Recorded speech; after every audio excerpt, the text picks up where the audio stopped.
Pergerakan di sektor penerbangan pada saat ini mengalami peningkatan, baik itu pergerakan pesawat maupun penumpang per harinya. Saat ini sudah ada 700 pergerakan pesawat take off dan landing per hari.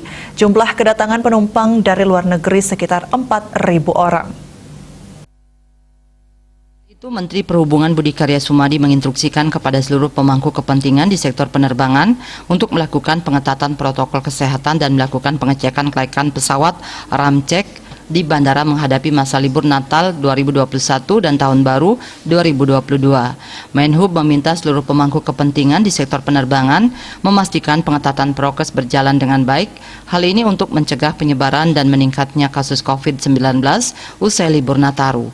Pelaku perjalanan yang berangkat harus dipastikan sudah 2 kali vaksin, membawa hasil negatif tes antigen menggunakan aplikasi Peduli Lindungi, memakai masker, menjaga jarak, dan mengikuti ketentuan prokes yang lainnya.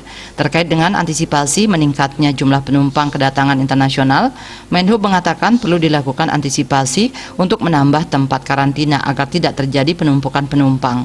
Selain memastikan pengetatan prokes, Menhub juga menginstruksikan kepada Ditjen Perhubungan Udara untuk melakukan ramcek pesawat secara masif di bandara-bandara. Kegiatan ramcek merupakan salah satu upaya untuk menegakkan keselamatan karena dalam transportasi aspek keselamatan adalah yang utama. Bali Pos melaporkan.